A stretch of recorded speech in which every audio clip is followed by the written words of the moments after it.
ഞാൻ കല്യാണം കഴിച്ച് അങ്ങ് ചെന്ന് കയറിയ വീടുണ്ടല്ലോ, ഓ ഞാൻ കണ്ടിട്ടില്ല ഇങ്ങനത്തെ ഒരു വീടും വീട്ടുകാരും. നാട്ടുകാരുടെ കാര്യം പിന്നെ പറയുകയും വേണ്ട. എന്തൊരു കഷ്ടമെന്നറിയാവോ.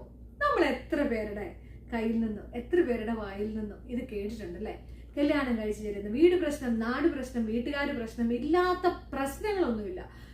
ഇത് ചിലപ്പം ആരംഭം തന്നെ തുടങ്ങും, അല്ലെങ്കിൽ ചിലപ്പം ഒരു മാസം അല്ലെങ്കിൽ 2 മാസം കഴിയുമ്പോഴായിരിക്കും തുടങ്ങുന്നത്. ഇപ്പൊ കാണുന്ന പല പ്രശ്നങ്ങളുടെയും ആരംഭം എവിടെയാണെന്നറിയാവോ?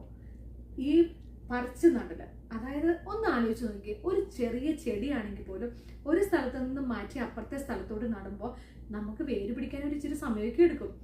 അത് അറിഞ്ഞിട്ട് തന്നെ വേണം കല്യാണം കഴിക്കാൻ റെഡി ആയിട്ട് നമ്മൾ പോകുമ്പോൾ.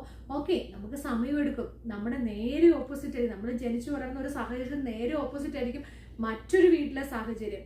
അതുമായിട്ട് നമുക്ക് കോപ്പ് ചെയ്ത് പോകാൻ പറ്റണം എന്നുള്ളത് നമ്മൾ അറിയാതെ നമ്മൾ പെട്ടെന്ന് നോക്കി ഞാൻ ഇന്നതുപോലെയാണ് വളർന്നത്, ഞാൻ അവിടെ ചെന്നിട്ട് ഇങ്ങനെ തന്നെ ആയിരിക്കും എന്ന് വിചാരിച്ചു കഴിഞ്ഞാൽ എങ്ങനെ നമുക്ക് സമാധാനമായിട്ട് ജീവിക്കാം?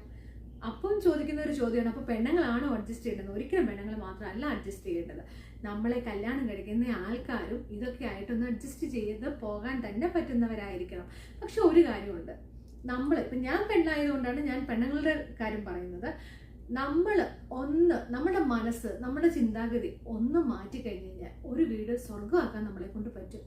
അത് ഒന്ന് മാറി ചിന്തിച്ചാൽ മതി. ആ വീട് എങ്ങനെയായിരുന്നു, അവരുമായിട്ട് നമുക്കൊന്ന് മിങ്കിൾ ചെയ്തു പോകാൻ പറ്റുമോ എന്നൊക്കെ ഒന്ന് ചിന്തിച്ച് നല്ല രീതിയിൽ നമുക്ക് പോകാൻ പറ്റിയാൽ അതായിരിക്കും ഏറ്റവും നല്ലത്. കാരണം ഇപ്പൊ കാണുന്ന ഒരുപാട് പ്രശ്നങ്ങളുടെ അടിസ്ഥാനത്തിൽ തന്നെയാണ്, പേഴ്സണലിയും പ്രൊഫഷണലിയും ഒക്കെ അറിയാവുന്നത് കൊണ്ട് തന്നെയാണ് ഞാൻ ഇതേക്കുറിച്ച് സംസാരിക്കുന്നത്.